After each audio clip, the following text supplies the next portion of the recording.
Today, we welcome you to session 10 of our marketing series, featuring a discussion on outshining your competition in 2021, presented by Tiffany Honeyman of OpGo Marketing. With that, I'll turn it over to you, Tiffany. Sounds good. Thank you, Amy. Just going to share my screen here. Can you see my screen okay? Looks good. So today we're going to run through a little bit of background on OpGo so you know who I am. And I feel that it's really important to know the tools that are available to you for investigating your competition. I think that's what can really set you apart. So with that, I'll jump right into it. So who is OpGo? OpGo is, when I started OpGo, it was really more on the analytics. If you think about marketing and you think about the left brain versus the right, on the analytics side, we set out to measure marketing, and we became a part of Innovate North Dakota to build a software to measure marketing, because the toughest question that people ask themselves when they invest in marketing is, what are the results? What did I get for that dollar that I spent, and what have you done? Over the past 5 years, we've helped over 100 businesses all over the country, and we are now a team of 10. We are Microsoft Power BI partners. We're also Google partners, and we've grown basically the other half of our brain, if you will. We started off with the left side. We were doing a lot of analytics. We partnered with a lot of other marketing companies that weren't doing the analytics. There were web companies and graphic design companies that really focus on the creative, and they hate numbers. So it made a great opportunity for us. But over time, we've grown, and we felt we have more control now. If we have a creative, we add the creative into the mix. So we were founded in 2015. We developed the software, the first prototype, if you will, in 2016. We hired our first employees in 2017. And then in 2018, we graduated from the Innovate ND program. We now have 10 employees, and we've helped over 100 businesses. That's a quick look at our team. And then we kind of get right into the weeds with it, competitor spying. So we use a lot of software tools. It's all about efficiency. And we picked one business just randomly out of the Tri-State Manufacturing Group just to show an example. So instead of telling you about, use this tool and use that and showing you analytics that don't really mean anything, we thought it would be better to show an example of a real company and what we can see without ever having to work with them or being given access to their website or know anything about them. Just wanted to see what can we learn about them without ever talking to them. So we picked Goman Construction randomly, and we're not trying to beat them up by any means. Honestly, I think that the branding and everything that they've done looks really good. And considering in the B2B space, looking at their site and just kind of thumbing through it, user experience wise, it looks really good. I think they actually appear to have a lot of credibility with the work that they've done. But we can see their website health, their organic traffic, so how many people are coming to the site, what pages they're going to, if any pages on their site have issues, if they have any keywords that are ranking. So if you've ever heard of search engine optimization, keywords are kind of at the root of it and the content that you have on your site. Social media insights we can see, and some brand mentions and some links. So along with our analysis of Goman Construction, we did a lookalike. So we took the tools that we have and we found a website so we looked at their website, and the tool tells us other websites that look similar to theirs. So we picked Grainer Construction and Titus Contracting to do the analysis. So looking at Goman's website, we were able to see that they currently have a score of 79%. So their overall site health from a search engine optimization standpoint is decent. At OpGo, we shoot for 85%, and we shoot to have 0 errors. These can be alarming, so a lot of times we won't even show these numbers to our clients because they're like, well, oh my gosh, what does that mean? Those warnings and notices, those are just like if you needed your site to be like absolutely perfect, which is pretty rare. You never see a site that doesn't have some sort of warning or notices. So that's natural, but some of the errors here are 23 incorrect pages in the sitemap, 7 issues with mixed content, 5 pages can be crawled.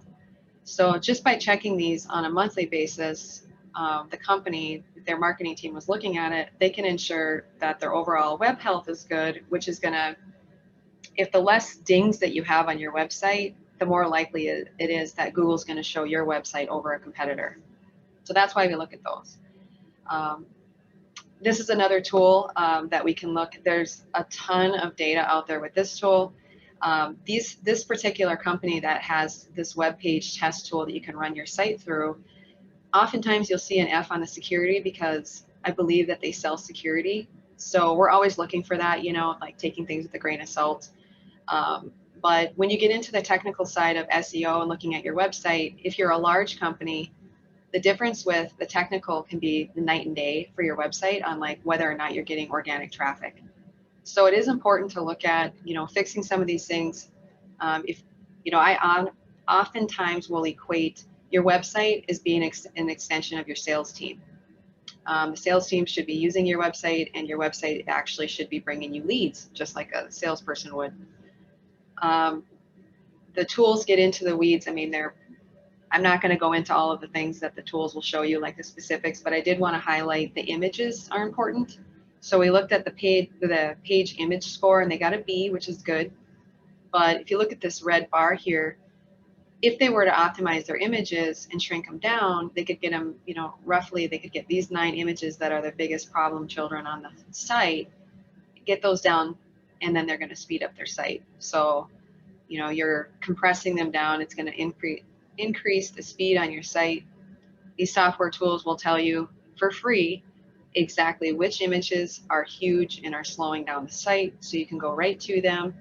And there's several different tools you can do to optimize those, but that's all part of like the SEO.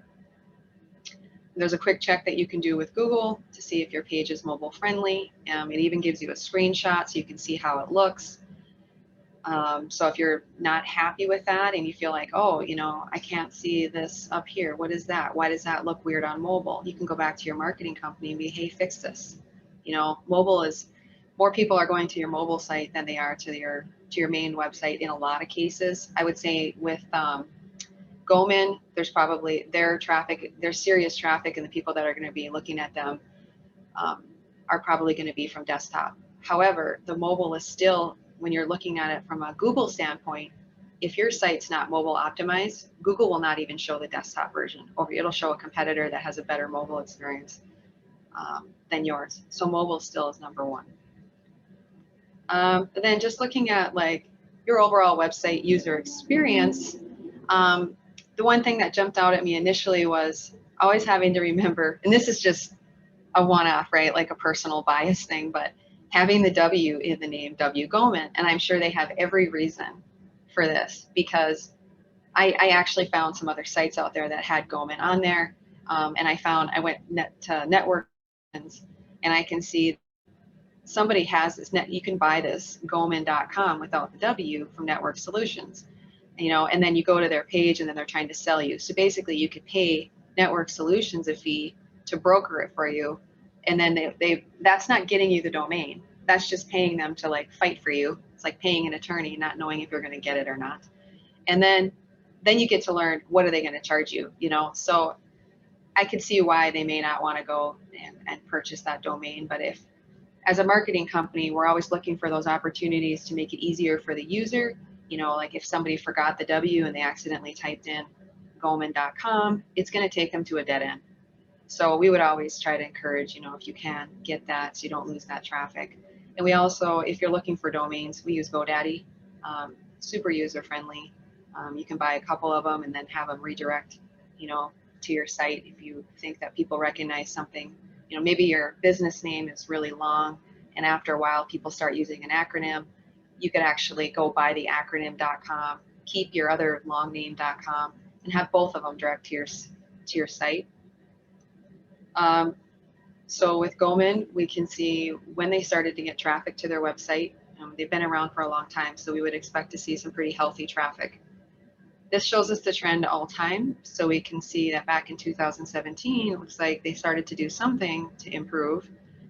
Maybe they hired a new web company in February of 2019 or March.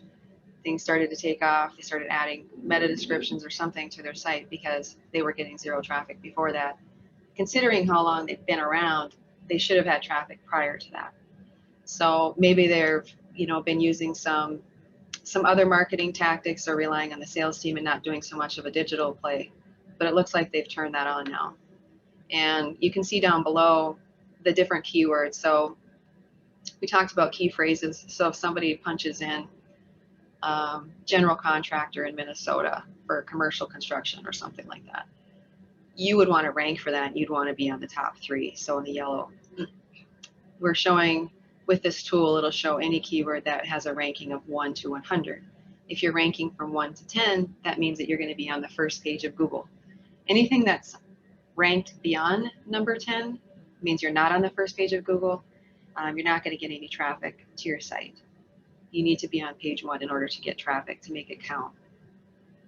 We did find one page that had an issue. There's a bar going through the middle of this page. Looks like it might be a project profile type of a page. So that's just something that we would show them and then have them fix it. There's another, one of my favorite tools is keyword gap analysis. So if you live in the world, I mean, if you're in marketing these days, every marketing company, I think, has some facet of SEO, or they should. The gap analysis is great because you can put in 3 different domains. So I picked our 3 competitors. So I picked Goman and then Grainer and Titus. And I let the tool tell me, what are they all ranking? Overall, how many keywords are the sites ranking for, period? And we can see here that, Grainer and Titus have over 1,000 keywords that they're ranking. So that means, people are searching for different phrases, up to 1,000 different phrases, and those sites are being recognized for those. And hopefully they're relevant terms. They could be ranking for some of the projects they've done, if they have names of businesses that they've worked for. So they could be ranking for other business names. But ultimately, you want your site to rank for the non-branded terms when somebody's looking for the services you offer. So with Goman, we can tell that, they're definitely a fraction of what these other 2 sites have. And these could be younger. They could be, if they are true competitors, but newer in the market, even though they're newer and they don't have that credibility that Goman might have, that Google's probably going to show them first because they've done their SEO work on their website. So that's how these younger companies can get ahead of you, and it's worth paying attention to. This shows you the actual details of the keywords that they're ranking for that you may not be. So we didn't know this when we chose Goman, whether or not they had any keyword ranking, but we're able to see here that Grainer and Titus are both ranking for general contractor Minnesota. And the one in green means that these guys are ranking 22, so they're on page 2 or 3 of Google, so they're not on page 1. They are on page 1 for commercial construction companies Minnesota. They're at the bottom of page 1. So that's really important because on average, there's about 90 searches every month. If you look at this 90 over here, across the US, somebody's typing in commercial construction companies Minnesota, and Grainer's showing up as a competitor. So there's going to be 8 other positions or 9 other positions on page 1, different companies that will be showing, but at least they're there and they can work on getting this to be number 1. But unfortunately, when you look at Goman, they're not showing up at all. So that tells me that they probably haven't had a ton of SEO done on their site, and they're missing some basic things that they could do to their pages to get them to show up with Google. So taking a deeper look at this specific term, general contractor Minnesota, the search volume on that in the US, people are typing this in on average every month 480 times. So this is based on a history of 12 months. This is the average. So if you wanted to be found for that, you would fight and you would work to build content on your site. You would use hashtags on your social media that say general contractor Minnesota. You would want reviews where people would talk about you being the best general contractor. And also too, like if let's say that they don't just necessarily want to be Minnesota, that's fine. They could try to rank for general contractor, which is pretty broad and very competitive. So I would say go after your market first and then see if you can broaden it later. Some other options are Minneapolis general contractors. Search volume there is a little bit less. But some of these might be a little bit easier to go after there's a lot of websites out there that are going after this keyword, then maybe you go after Minneapolis contractors or commercial construction companies. Maybe you write a blog about that and you compare yourself to other companies. So when somebody's shopping, your page comes up.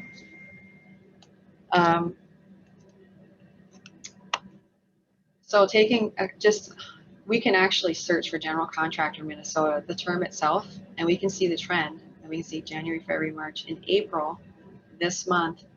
This is the peak time when people are looking for that general contractor Minnesota. So if you were ever going to do marketing and be strategic about it, you would want to do, your marketing prior to that peak time.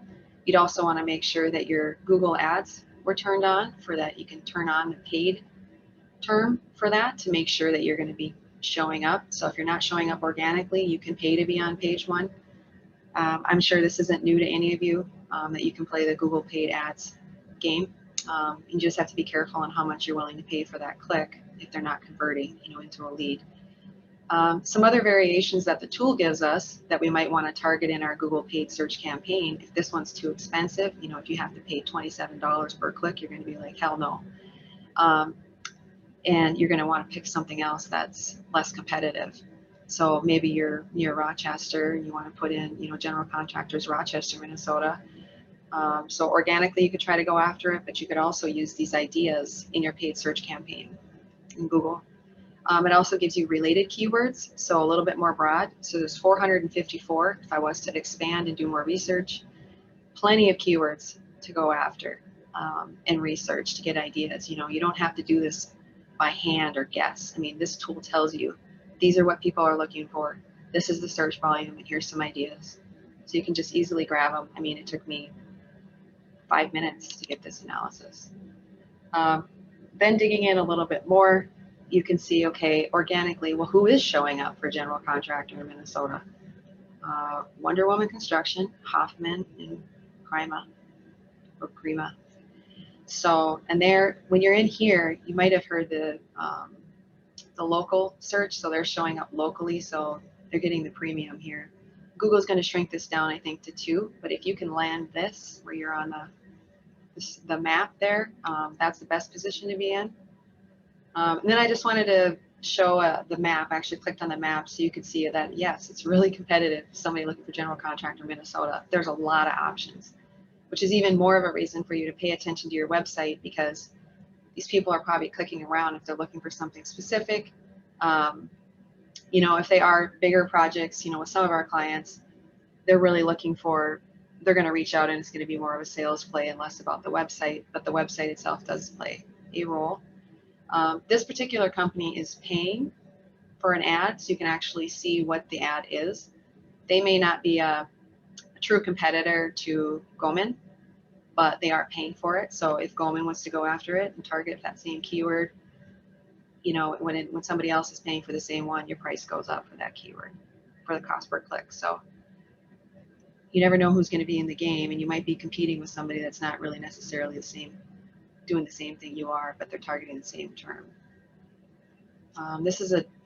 So what we can do, SEMrush is the name of the tool, by the way, that a lot of this is coming from, SEMrush.com.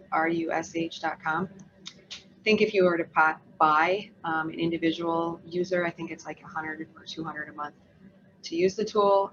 We pay for the enterprise level, and we use this for all of our clients. So we pay more of a premium. Plus there's some different things with the tool that you can pay extra for.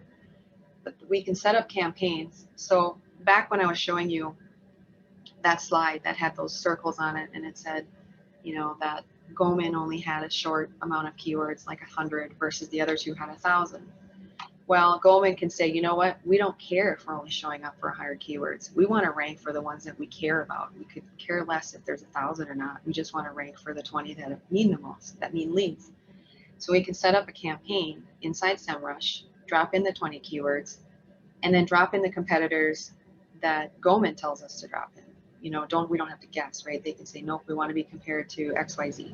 So we can put up to 20 competitors in this, and we put in 17 keywords for this sort of mock here to walk you through this, and we can see that they're down here. So for those 17 keywords, looks like Grainer and Titus are competitors, because they actually have more ranking for those 17 keywords than Goman does, which means they're going to get more traffic. Keywords that I put into this campaign are listed down here. So I put in like industrial contractor, commercial contractor, industrial contracting services. They may not do residential, but I did put residential builder in there.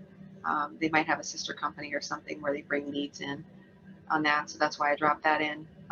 Building renovation, design build, general contractor, stuff like that. So they look, I mean, those keywords to me look like they should be ranking for those. And then you can see a trend over time.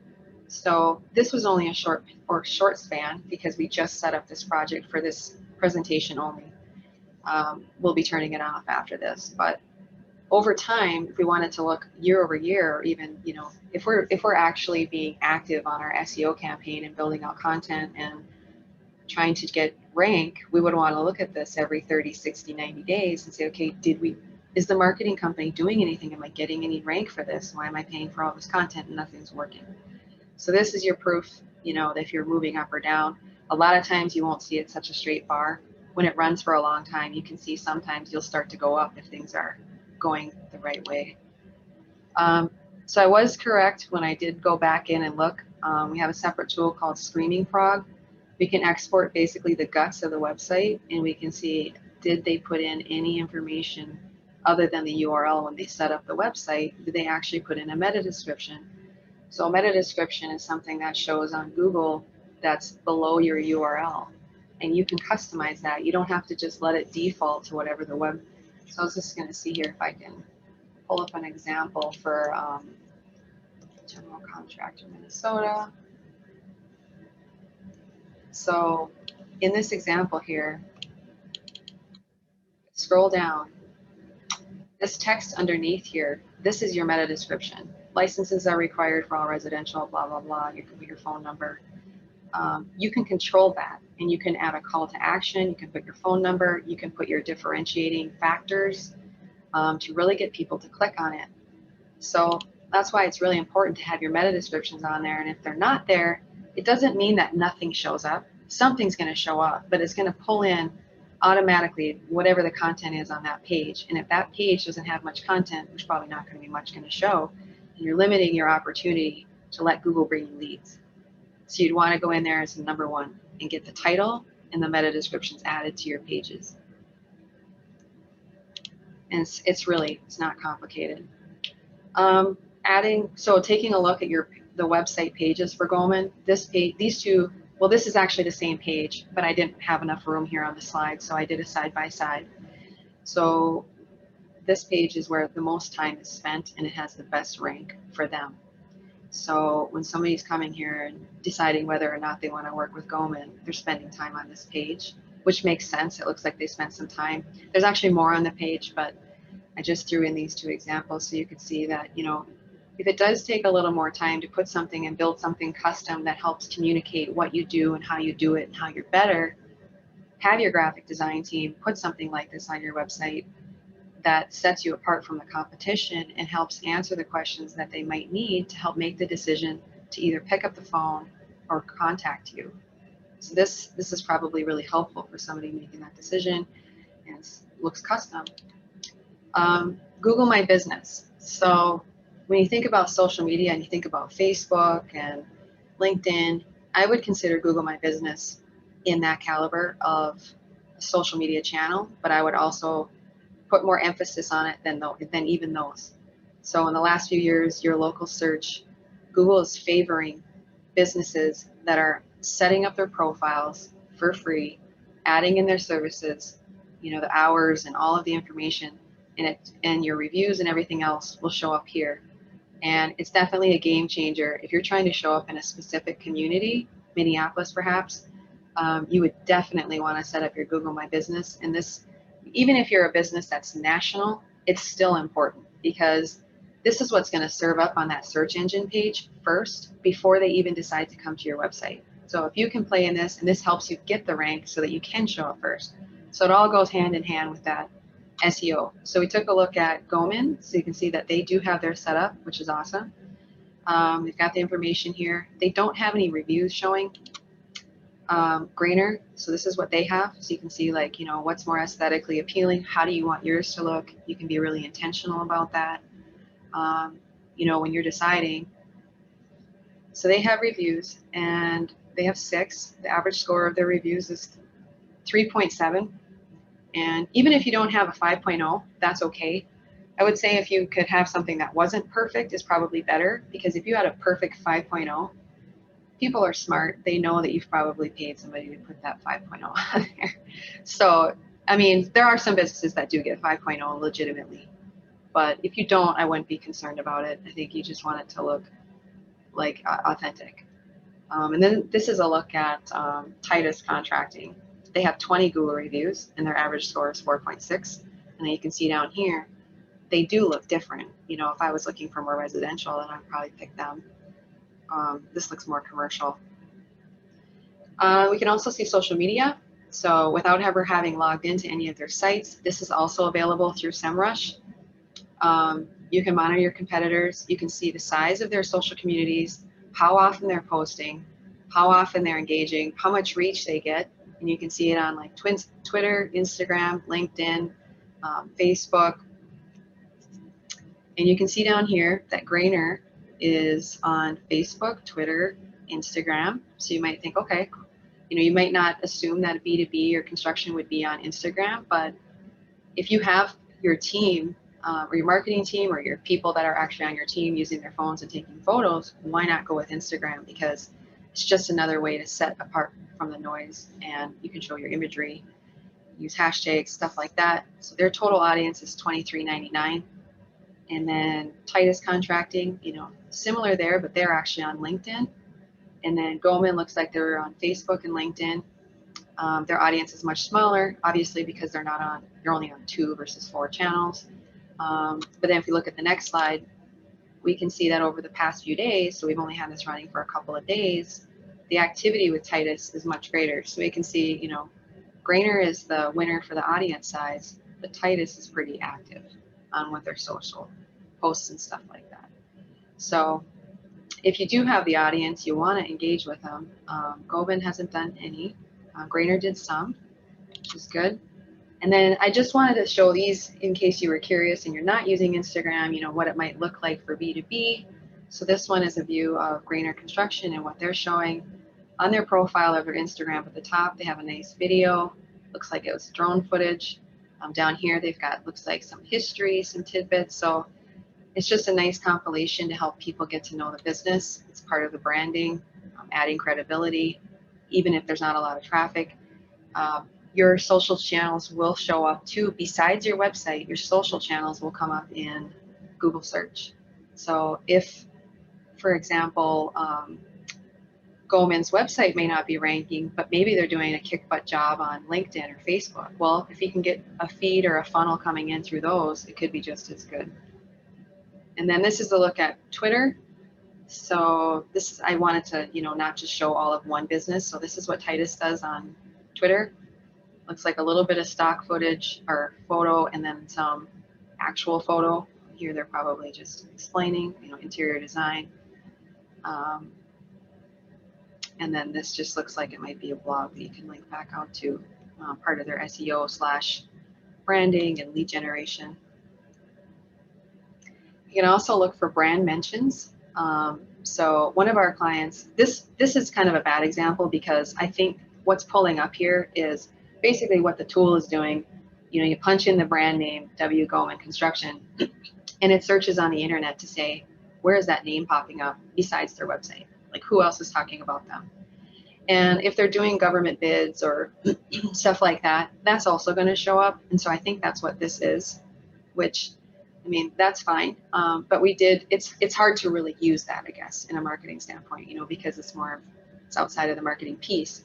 However, we work with Intelligent Ag, and we did have an opportunity. We found some where somebody was talking about the technology that Intelligent Ag uses on the equipment, and it was in a forum where, you know, I think a lot of growers and retailers, you know, might be, or people just selling stuff might be talking about products.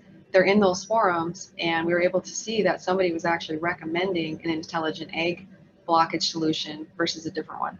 So it's really cool to like have that information at your fingertips. You also have the opportunity, and almost in real time, if you're watching it close enough, to reach out, have a better conversation, and do a little bit of your own customer research if somebody is chatting about you out in a forum. And then you can ask them for a testimonial. You can just take advantage of those opportunities. Some other links that we found. So Goldman's also listed on, there's directory sites, it's like citations. So if you think about like the yellowpages.com, they're either setting up a profile for you and then asking you to claim it, or they're calling you all, 24/7 asking you to get on their page. And so anyway, you get these profiles out there, which they're not bad. I don't know how much they do from a lead generation standpoint, unless it's part of an organization. If it's something that's just kind of a citation floating out there and, there's so many of them, they probably don't do a ton, but you do get a little bit of credibility from them, and having your name, address, and phone number, your NAP, would be the acronym for that, driving back to your site. And so from an SEO standpoint, you would want to make sure all of your directory listings that are out there are accurate. Is your website accurate? Is it set up the same exact way? So when you list your website, if you put www in front of it, make sure you're very consistent with that. If you're listing your address and you're spelling, let's say your address has the name Drive in it, instead of using DR, you spell out DRIVE. You just want to be really consistent because it sends a louder signal of strength back to your website, telling Google across the internet that, yep, this is the business, and you just get a little bit better rank. This is something else that we found with Goldman, that this mortar company is featuring Goldman on their homepage, and they're linking back to them. So that is a really nice image. I mean, this looks very professional, very influential. So if I saw that, I'm sure, Goldman probably approved that and they knew about that, but it's just something nice if you're ever to write an article or talk about a project that somebody else is going to do that for you. And it's good to get that credibility back to your site. So if they're linking back to you and they're a very credible source and their site ranks really high and they're linking to you, that's going to give you a little bit more juice. So that's why it's important to pay attention to who's linking back to you. They're also on the Brainerd Chamber, so that popped up. So we can see that, they are listed out there. So if we wanted to compete with them and we're in their same market, we could go out there and, try to, make our profile better than theirs. Then you can also look at ads. So this is a little blocking the way here, but there's a tool called AdBeat. I think it'll give you a free trial. You can punch in a website, you can punch in a competitor, and you can see if they're running any display ads. And so I knew that we were running some stuff for Intelligent Ag, so I dropped that one in there. And you can see here, it shows you a tiled version, it shows you what size, what they're running. This is a screenshot, but a lot of these, you can click on them. If there's videos, they'll show up. So if you just want to say, okay, well, what is my competitor doing out there? You can do the free trial, but I think it runs out. You probably have to pay for it. We honestly don't pay for this, but we do pay for that SEMrush, and SEMrush will tell us the Google ads. So there was one earlier I showed you that we could see. We look at those all the time, but we don't necessarily look at these. It's just kind of cool. I wanted to show it to you in case you're interested, that there is a tool out there to show you what's running from a display standpoint. And now we're getting into the branding. So the branding, I think, is something that can be easily neglected. So I wanted to incorporate this because it just seems like in this day and age, we're always talking about digital, and we're talking about Google and SEO, and we're forgetting about that end user and what's really bringing the customer to your door and how you're keeping that customer and how you're getting referral. And it's about the branding, and the branding isn't just your logo, your website, it's the people. I mean, that's where it starts with. It's, in the journey of, you think about all the touch points that your sales team has from when the lead came in until after the sale even, all of that is your branding. So if something is awry, or you've got a person that's not fitting right, or answering the phone not the right way, that's all a part of the branding. And I think that gets forgotten easily in this day and age. And with the, as competitive as it is now, even businesses without any money can be on digital and taking up, increasing your click. So you really want to pay attention to your branding so that you stand out and get that credibility. Microsoft did some research recently too, and I actually have a full PDF on it. It's really good. But it talks about, why people will choose, and even the younger generations, and if you're in the business of B2B, your customer is going to choose you, but then there's also, the consumer at the end that's going to eventually be buying the products. And if the overarching branding doesn't have responsibility, values, inclusion, they're not going to generate any trust.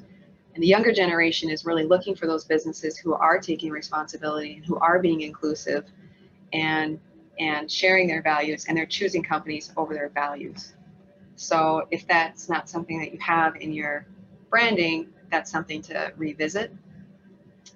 This is a diagram here that kind of shows you potential places where your branding would be from a marketing standpoint, and you'd want the consistency. So if you're really trying to get your brand some equity, your website, video, print, mobile, social media, if you've got somebody doing social media, that's highly visible. So if somebody's kind of just tossing stuff out there and it looks like iStock, the public's going to know it's iStock. You want to really try to get as authentic as you can.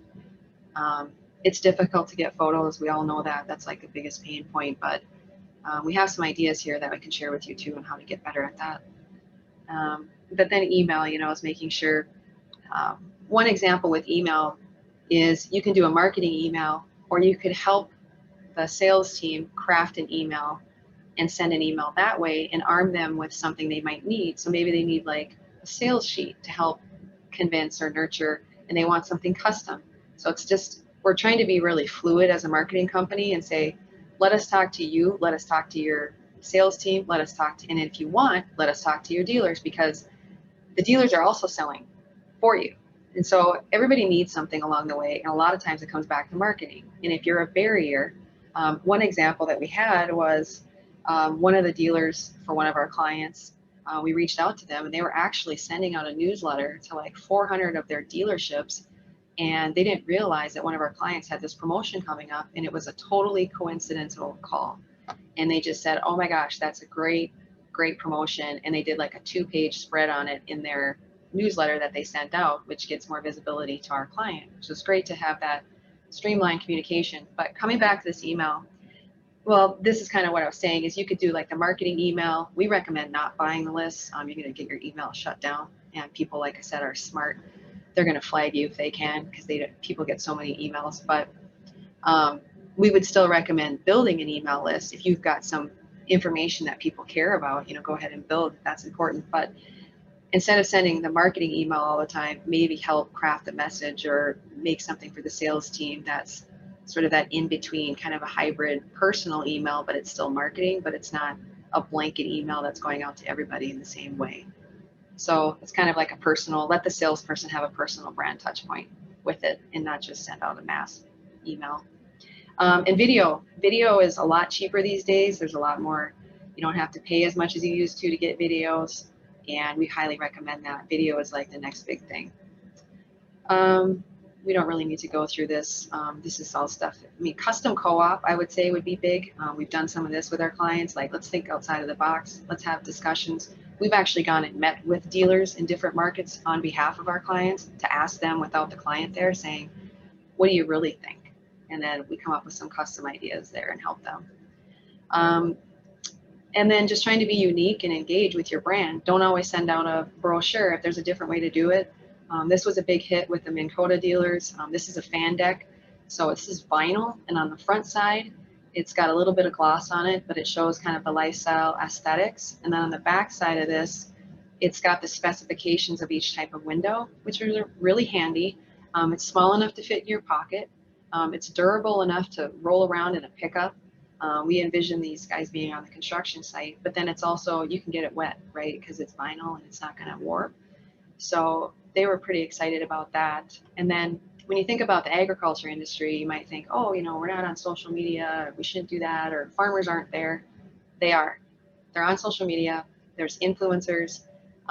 We've actually reached out and worked with them on some different areas, and they're getting a lot of leads, a lot of conversation about their new products. And it's all through social media, Instagram, and establishing those relationships. So it's not always paid search, that's going to help you. It might be a little bit more brainstorming, but they do a lot of team collaboration. And when you bring more people to the table, you get more ideas. So I would just recommend, thinking outside the box. With this intelligent ag, these are growers and farmers that are actually sending in these blockages, and it's just kind of hilarious. They'll send in this thing that's like a big pain for them, this problem that they're having, and then they'll send their blockage in. When it's detected by the acoustic technology by intelligent ag, they just stop what they're doing and fix the blockage and move on. But they can see it right away. But then they get that while they're riding around, they can share a social post about the issue. So helping the sales team, brand awareness, lead generation. I think the big thing would actually be have more conversation and generate more ideas. Keeping the content fresh. So, I mean, there's always another way to show something. Even if you just have one product or one main thing, you can tell 50 different stories about that product. You don't always have to push the product. That's how you can keep your content fresh, is don't just sell, sell, sell. One tool, so if you do have a larger company and you have a lot of teams across different markets, and then even in construction or manufacturing, you can have your team get access to a workplace, which is made by Facebook. It works very similar to Facebook. And they download the app on their phone, and then they can just take a photo, automatically post it in a workplace, and put a comment on there and share it with the team. It's all internal. And then the marketing team, give them access to it, and then the marketing team can ask for approval when they see something cool come across inside a workplace. Hey, can we show a picture of this project? Is there anything confidential? Do we need to get approval?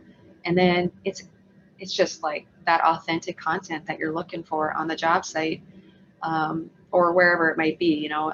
Just opening that door to allow more people on your team to give you content. It's worked really well for a couple of our clients. Obviously, that's a paid tool, and you'd also need your team to kind of weigh in, if they're going to want to use it. It's not like a Salesforce where they're going to push back and be like, I hate this. It is kind of fun, and once you get it going, once people start sharing stuff, it's kind of infectious, and the team starts picking up, and they'll share stuff that might be good for marketing, or stuff that just might be fun for cross-team collaboration, or just trying to brighten someone's day with something funny. I also wanted to share this too, that I know we're coming off the pandemic, but a lot of people now know how to use Zoom, and you think that, maybe some people wouldn't, like Zoom webinar might not be effective, but it has been very effective for Turner Steel. So I would say, if you got somebody on your team that's got the knack for it, I would set it up and go after it, because we used LinkedIn and Facebook and we had pretty good success. We also did email, and we worked really heavily and closely with the sales team. But I would say, even in that B2B space, you can get them to take the time out and hop online for a webinar. Track your goals. We do a lot with PowerBI. That's kind of our niche. What separates us from other marketing is we really like to prove it. But I would say for the sales team to really help them, share the insights with them. We meet with some of our clients and we present to their sales team and we ask them, what do you see where you are? And it's from one market to another, completely different. And we'll track results separate for each market, because we know it's not the same. So why would we do a blanket strategy? You got to be custom and to break through the noise. And then one last thing I wanted to show you, this is kind of cool.